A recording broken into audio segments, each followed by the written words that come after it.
Welcome back to Sports by GSMC Podcast Network. I am your host, Jeremy Lapidus. If you are just tuning in, we've done a lot of quarterback coverage so far. We talked about the rookie quarterback report, going over how each of the four rookie quarterbacks that did play in week 2 of the preseason performed, as well as giving them a 1 to 4 ranking.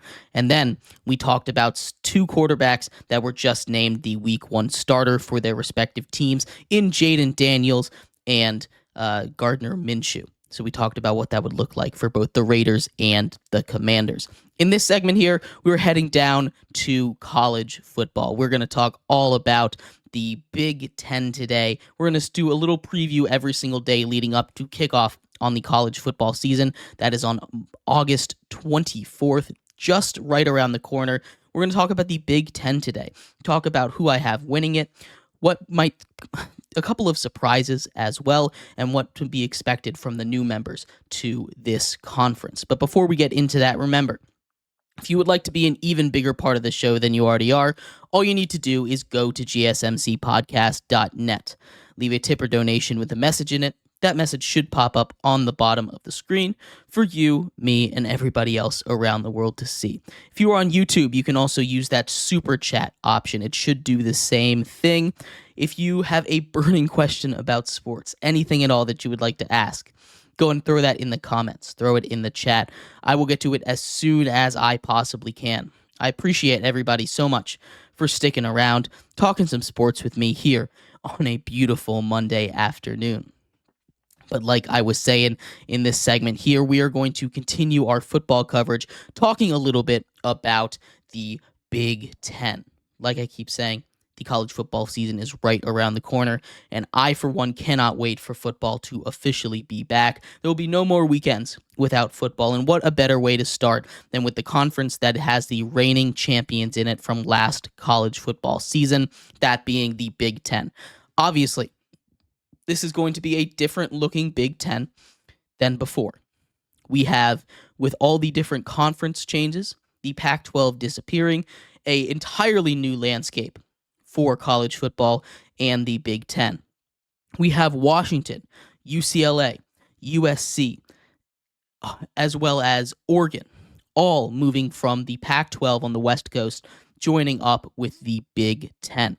Now, there's a couple of big powerhouse names here, and we'll start off with the 6 teams that are currently ranked in the preseason AP Top 25 poll, starting with number 2, Ohio State Buckeyes, the Oregon Ducks at 3, Penn State sitting at 8, 9, we have the Michigan Wolverines. That is 4 teams in the top 10 for this power of power conferences, before finishing out the top 25 at 23 with USC and 25 with Iowa. Now, the one thing about these teams, outside of Ohio State and Oregon, which are the preseason favorites to win this conference, they are far and away better than everybody else in this conference, in my opinion. The other teams that are ranked at number 8, the Penn State Nittany Lions. That is a team that constantly underperforms. Now, I think with the new 12-team playoffs, they have a real shot of maybe sneaking in with one of the lower seeds, depending on where the group of 5 school that gets in ends up and what the rest of the landscape of college football looks like. But Michigan is a team that I am a little more confused by, right? They lost a lot of production from last season, losing quarterbacks, running backs, lots of standouts on defense. They lost their head coach to the NFL as well, and now they're starting to get hit with sanctions. This is a team that I think, coming off of a national championship, is going to get hit like a truck. They are going to have a lot of trouble getting off of their feet, I believe, and it's unfortunate.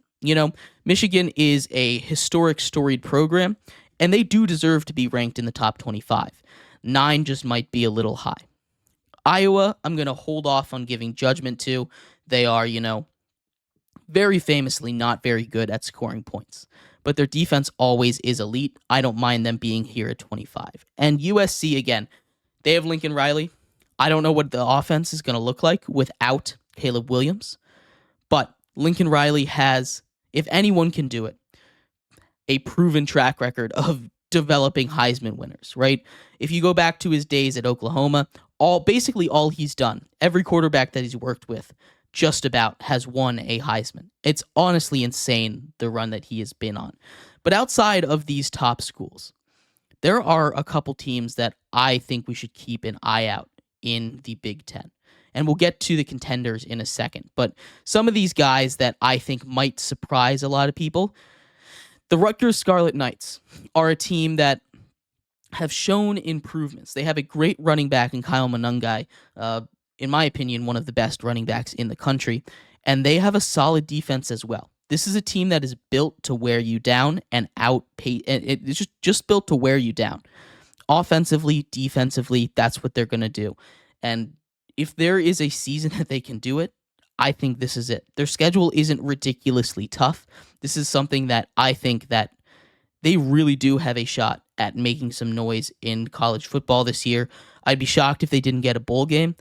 I think they could compete for a solid bowl game. I'm not saying they're a playoff team by any stretch of the imaginations, but I don't think it would be shocking if they were flirting with, somewhere in the top 40 by the end of the year.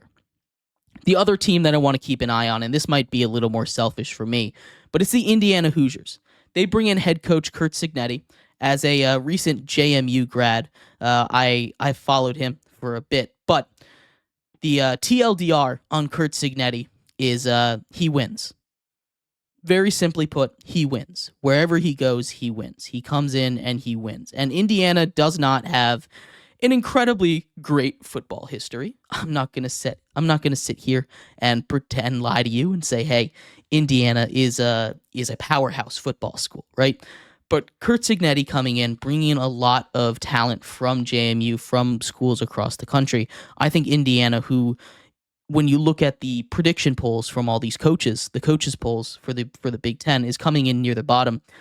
While I don't think they're going to, challenge for a division win or anything, I do think that they have a real shot at qualifying for a bowl game this season. And I think that would be a huge success for them. Hey, Jason, how you doing? Last thing I wanted to talk about here in the Big Ten, obviously, the most important thing, who is going to win the Big Ten? And I think when you're talking about it, this all comes down to those top two teams. The number 2 team in the country, the Ohio State Buckeyes, and the number 3 team in the country, the Oregon Ducks. Now, these are the two teams that are definitely the best. You look at by return value, the Ohio State has got almost everyone back. They have an improvement at quarterback, just naming Will Howard the starter officially, although, again, that's another thing that I don't think was really ever in question after they grab him in the transfer portal. This is an Ohio State team that is built to win a national championship this year, and honestly, I think they are my pick to win a national championship, but that doesn't necessarily mean that they are going to win the Big Ten. And this is an Ohio State team that I think will make the playoffs regardless of winning the Big Ten or not. Now, I do think they are going to win the Big Ten. I'm not going to beat around the bush here. I think Ohio State is going to win the Big Ten, but don't sleep on Oregon. We talk about all these changes with the NIL class coming in this year. Oregon is the king of that. Nike has said, "Hey, take all the money. Go ahead and build this program," and they have done that. Their class of transfers are insane, what they have been able to do out there in Oregon. And I think if there is a team that is going to challenge Ohio State, Georgia, even Ohio State and Georgia pretty much are the top 2 teams in college football this season. If there is a team out there that's going to do it, it's going to be Oregon. And some people might say Texas, and we'll talk a little bit about Texas when we get to the SEC later on this week. But this is going to be a great season of college football, especially with the expansions of these schedules. And I what these new teams are going to what these new teams within the Big Ten are going to do. Obviously, travel is going to play a big role. Some of the biggest games of the year are going to be in the Big Ten. Obviously, we were just talking about that Oregon-Ohio State matchup. That takes place on October 12th. That is going to be one of the biggest games of the season. That's probably my favorite game that I'm looking forward to this season. But the Big Ten is chock full of talent. And if I had to go and look and just say right now, how many teams are going to make the college football playoff? To you two. In fact, no, I can guarantee you two. I can guarantee you Ohio State and Oregon are going to make it. There is a shot out there that 4 of them make it, but I think the number I'm going to settle on is 3. I think both Ohio State and Oregon are going to make it. One of them will be the champion, and then I think whoever makes it to the Big Ten championship game, assume it's Iowa right now, playing against either Ohio State or Oregon. Excuse me. As long as they're not, clearly inferior, I think the Big Ten will get 3 teams in, maybe even 4. This is a conference that clearly is at the top of the conference hierarchy. I've talked a lot about this. There is a clear divide between the in conferences and the out conferences, and the Big Ten is absolutely in the in conference group. It's them and the SEC, and everybody else is about 300 million miles behind. So I'm excited. I really am excited to see what happens this season. This is the wildest offseason, I think, ever in college football, with all of the changes, the conference realignments, the NIL ruling. It just has completely shaken up the game, and I'm so excited to see what this new era of college football begins with. But anyway, let me know what you think of the Big Ten. I have Ohio State winning it, and I have 3 teams making it to the new 12-team college football playoff system out of the Big Ten.